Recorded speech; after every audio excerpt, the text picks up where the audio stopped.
ज्या जानेवारी 1 जानेवारीपासून 31 डिसेंबर 26पर्यंत या कालावधीपर्यंतमध्ये ज्या ग्रामपंचायतीचा कार्यकाल संपतो आहे, अशा ग्रामपंचायतीच्या निवडणुका घेण्यासाठी शासनानं ऑक्टोबर महिन्यापर्यंत म्हणजे पुढील 6 महिन्यापर्यंत संबंधित ग्रामपंचायतीवर प्रशासक म्हणून नियुक्त करताना विद्यमान सरपंच यांचीच नियुक्ती केलेली आहे। या संदर्भातला शासन निर्णय झाला आहे।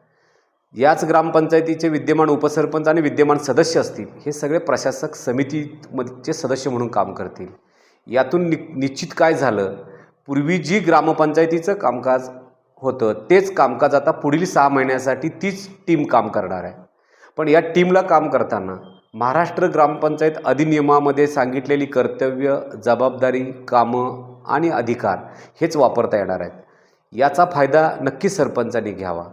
खरं तर सध्या महाराष्ट्राच्या ग्रामीण विकासाला अगदी चळवळीचं बळ देणारी मुख्यमंत्री समृद्ध पंचायत राज अभियान हे सुरू आहे। पहिलं बक्षीस 5 कोटीचं आहे। तब्बल 245 कोटीचं हे अभियान आहे आणि सरपंचांना खरं तर ही संधी आहे। आपल्याला नव्याने पुन्हा एकदा संधी मिळते 6 महिन्यासाठी। या 6 महिन्याच्या संधीमध्ये आपण गावाला पुरस्कारापर्यंत घेऊन जायला पाहिजे। खरं तर एकदा बघून घ्या, ग्रामपंचायतीचं कामकाज करणं हे अधिकारात पुन्हा एकदा सरपंचांना मिळालेली संधी। यामुळे वेगवेगळी अभियान आहेत सध्या चालू। त्याच्यामध्ये माझी वसुंधराची आता बक्षीस आपण पाहिलीत। ज्या गावाला बक्षीस मिळालं त्या गावामध्ये अतिशय आनंदाचं दिवस आणि वारं दिसायला लागलं। तेच वारं मुख्यमंत्री समृद्ध अभियानामध्ये सुद्धा नक्कीच दिसू शकतं। या अभियानामध्ये सगळ्यात महत्त्वाची गोष्ट काय आहे, ग्रामपंचायतीची वसुली। ती आपल्याला 31 मार्चपर्यंत संपूर्ण वसुली करायची आहे। दुसऱ्या बाजूला ग्रामपंचायतीच्या हद्दीमध्ये लोकसंख्येच्या पटीत झाडं लावायची आहेत। ग्रामपंचायतीच्या हद्दीमध्ये सगळ्यात जास्त करायचं आहे की आपल्याला ग्रामपंचायतीच्या पाणंद रस्ते असतील ते लोकसहभागातून करायचं आहे। श्रमदान असू दे, लोकसहभाग असू दे, लोकवर्गणी असू दे, हे याच्यामध्ये जमा होणार आहे।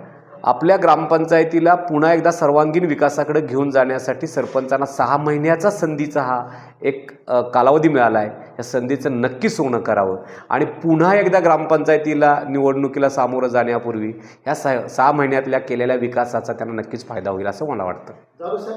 समजा जानेवारी पूर्वीची ज्या ग्रामपंचायत संपल्या त्यांचं काय आत्ता जे शासनानं आदेश दिला त्याच्यामध्ये फक्त 2026 या वर्षभरातल्या कालावधीच्या ग्रामपंचायतीचा कार्यकाल संपला त्यांच्यावर प्रशासक म्हणून विद्यमान सरपंच प्रशासक म्हणून काम करतील। मात्र तत्पूर्वी ज्या झाल्या 1.5-2 वर्षापूर्वीपासून ज्या ग्रामपंचायतीवर प्रशासक म्हणून सध्या विस्ताराधिकारी दर्जाचे अधिकारी काम करतात, अजून तर त्या संदर्भातला निर्णय शासनाच्या या नव्या निर्णयामध्ये पण सहभागी नसल्यामुळे त्या संदर्भात स्वतंत्र निर्णय होतोय का हे पाहावं लागेल किंवा सध्या जे प्रशासक म्हणून काम करतात त्यांनाच ती जबाबदारी पार पाडावी लागेल। सर तुम्ही ग्रामपंचायत प्राचार्य म्हणून काम करता, तुम्ही अनेक प्रशिक्षण घेता। साधारण निवडणूक कार्यक्रम प्रारूप आराखडा जाहीर झाला आहे, साधारण कधी निवडणुका कशी पद्धत असेल?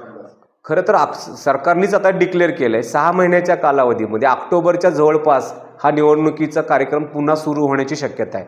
आत्ताच्या सरपंचांना जर आदेश देताना जर 6 महिन्यासाठी म्हणून दिला असेल तर आपण गृहीत धरावं की 6 महिन्यानंतर निवडणुका होतील।